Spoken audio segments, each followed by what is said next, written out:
भारत जोड़ो यात्रा के जननायक, भारत जोड़ो यात्रा के जननायक और मोहब्बत की दुकान के मसीहा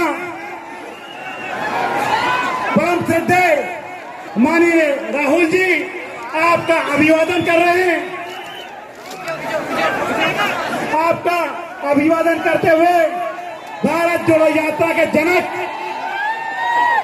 मोहब्बत की दुकान के मसीहा परम श्रद्धेय राहुल जी आपका अभिवादन करते हुए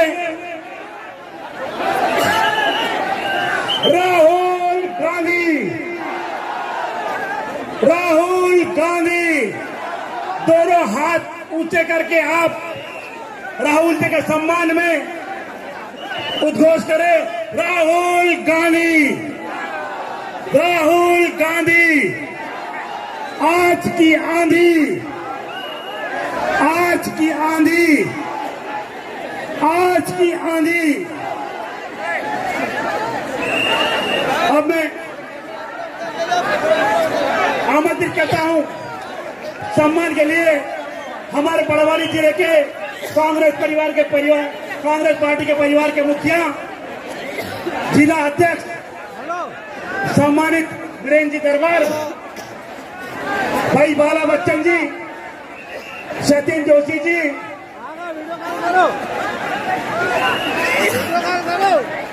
राजेश यादव जी, आप आए और राहुल जी का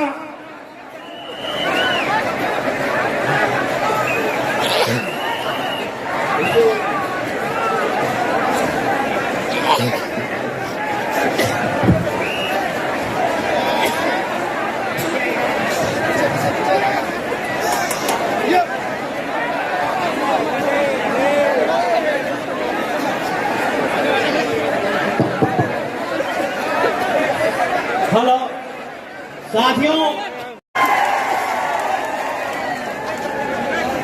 हम आपको आदिवासी इसलिए कहलाते हैं क्योंकि आप जानते हैं कि सबसे पहले आप इस जमीन के मालिक थे और इस जमीन का हक, इस जमीन का अधिकार आपका है, आपका बनता है। और इसलिए हम पैसा कानून लाए, अधिकारी बिल लाए, आदिवासी बिल लाए, जमीन अधिकरण बिल लाए और आपके जो ग्राम सभाएं हैं उनको हमने शक्ति दी, पावर दी। बीजेपी आपको वनवासी कहती है, इसके पीछे उनकी सोच है। वनवासी का मतलब वो लोग जो जंगल में रहते हैं। पता नहीं आपने देखा या नहीं, बीजेपी का एक नेता एक आदिवासी युवा पर पेशाब कर रहा था, वीडियो वायरल हुआ, आपने देखा? आपने बीजेपी के किसी नेता को किसी जानवर पर पेशाब करते हुए देखा?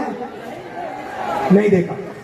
जानवर पर पेशाब करते हुए नहीं देखा, मगर आदिवासी युवा पर पेशाब करते हुए देखा और वीडियो वायरल करता है।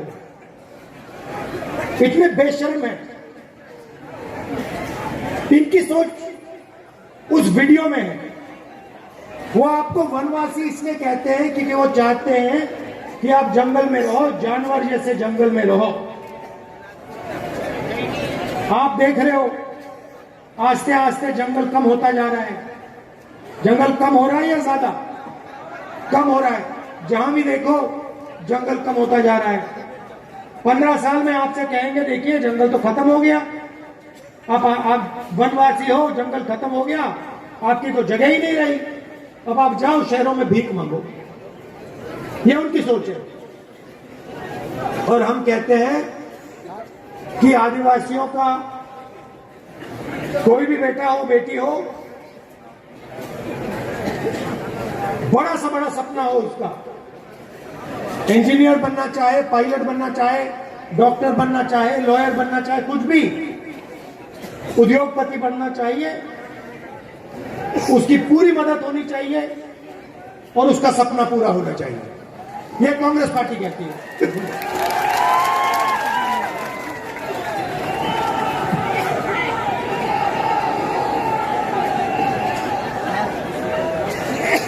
आपने सुना होगा, खासतौर से आदिवासियों से बीजेपी के नेता कहते हैं, देखो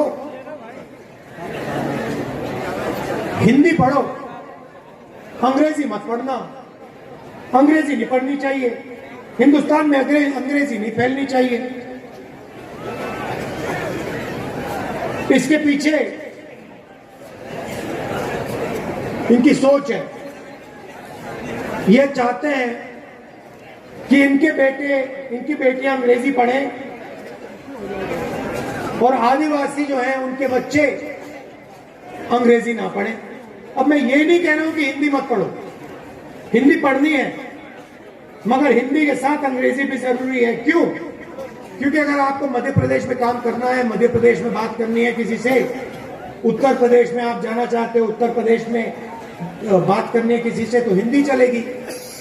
मगर अगर आप देश के बाहर जाना चाहते हो, अगर आप कॉल सेंटर में काम करना चाहते हो, अगर आप इंजीनियर बनना चाहते हो, अगर आप डॉक्टर बनना चाहते हो, अगर आप विदेश जाना चाहते हो, अंग्रेजी चलेगी। तो हम चाहते हैं आदिवासी बच्चे हिंदी पढ़े मगर अंग्रेजी भी पढ़े, कि जो सपना दूसरे लोग देखते हैं वो सपना आदिवासी भी देख पाए। अब देखिए, छत्तीसगढ़ में चुनाव हो रहा है, यहां पे भैया आपको कपास के लिए क्या रेट मिलता है? 5,000 काफी है?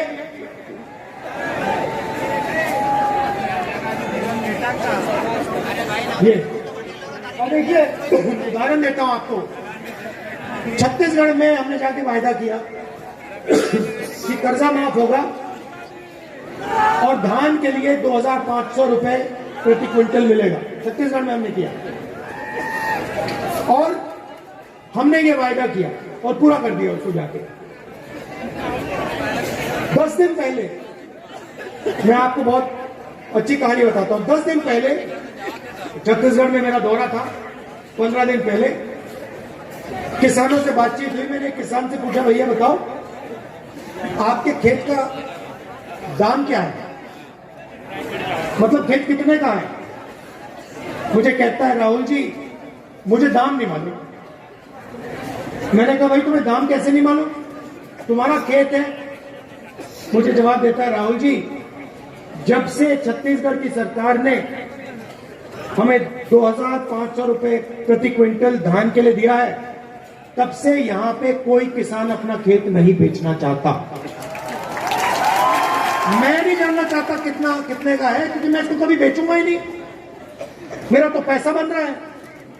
पहले बीजेपी की सरकार थी, मैं कर्जे में था, सही रेट नहीं मिलता था, आत्महत्या की सोचता था। अब कांग्रेस पार्टी की सरकार है, मैं इस खेत को कभी नहीं बेचूंगा। मुझे आप सही दाम दे रहे हो छत्तीसगढ़ में, धान के लिए आज 3,200 रुपए मिलता है, गारंटी कम से कम 3,200 रुपए धान के लिए छत्तीसगढ़ में मिलता है। हुआ क्या? किसान के जेब में हमने पैसा डाला। अच्छा, वहां पे जो मजदूर हैं उनको 10,000 रुपए मिलता है,